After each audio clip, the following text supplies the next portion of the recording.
2026 ரெண்டே 2 பேருக்கு நடுவுல தான் போட்டியே. ஒன்னு டிவிகே, இன்னொன்னு டிஎம்கே. இந்த போட்டி எப்படி இருக்க போதுன்னா, இந்த அலையன்ஸை வச்சு எப்படியாவது நம்ம தப்பிச்சிடலாம். என்ன இந்த பழைய இந்த மேத்தமேட்டிக்ஸ், அரித்மேட்டிக்ஸ் இதெல்லாம் வச்சு எப்படியாவது நம்ம தப்பிச்சிடலாம் அப்படின்னு நினைக்கிறவங்களோட அந்த கனவு ஒரு நாளும் மைப்படாது.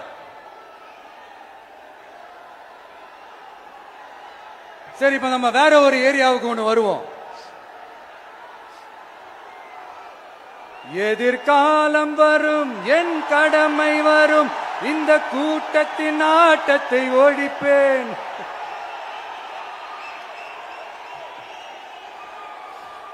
மக்கள் அரசியல் என்ற அந்த சவுக்க கையில் எடுக்கலாமா? யாருக்கு எதிரான தானே கேக்குறீங்க? வேற யாரு?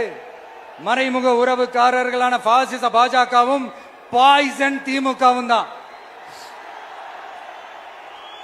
மாண்புமிகு பிரதமர் நரேந்திர மோடிஜி அவர்களே 3வது முறையா ஒன்றியத்தோட ஆட்சி அதிகாரத்தை நீங்க தானே கையில் வச்சிருக்கிறீங்க. இல்ல, நாங்க தெரியாம தான் கேட்கிறோம். நீங்க ஆட்சிக்கு வந்தது ஒட்டுமொத்த மக்களுக்கும் நல்லது செய்யவா, இல்ல நம்மளுடைய இந்த இஸ்லாமிய நண்பர்களுக்கும் இஸ்லாமிய தோழர்களுக்கும் எதிராக சதி செய்யவா?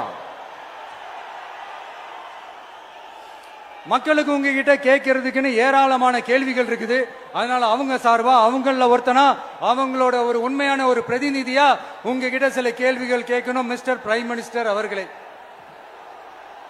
நம்ம தமிழ்நாட்டு மீனவர்கள் கிட்டத்தட்ட ஒரு 800 பேருக்கு மேல இலங்கை கடற்படையால தாக்கி அழிக்கப்பட்டிருக்கிறாங்க.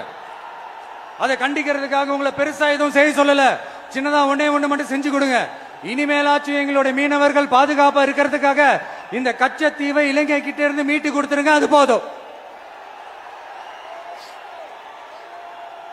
உங்களுடைய இந்த முரட்டு பிடிவாதத்தால நீங்க நடத்துற இந்த நீட்டு தேர்வு, அதனால இங்க என்னென்ன நடக்குதுன்னு சொல்றதுக்கே மனசு வலிக்குது. அதனால அந்த நீட்டு தேர்வு தேவையில்லைன்னு அறிவிச்சிருங்க, அது போதும். செய்வீர்களா திரு நரேந்திரபாய் தாமோதர் மோடிஜி அவர்களே? எங்களுக்கு என்னென்ன தேவையோ, என்னென்ன நல்லதோ அதெல்லாம் செய்ய மாட்டேங்கிறீங்க. ஆனா ஆட்சி அதிகாரத்தை மட்டும் கையில வச்சுக்கிட்டு மக்களை ஏமாத்த நேரடியாக ஒரு பாசிச பாஜக அடிமை கூட்டணி ஒண்ணு. அடுத்து உங்களோட இந்த மைனாரிட்டி ஆட்சியை ஓட்டுறதுக்காக மறைமுகமாக RSS அடிமை குடும்பம்னு இன்னொரு கூட்டணி.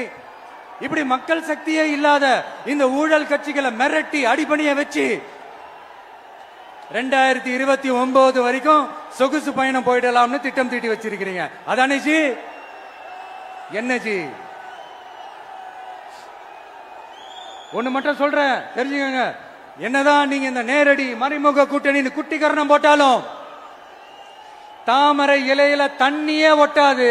தமிழக மக்கள் மட்டும் எப்படி ஒட்டுவாங்க?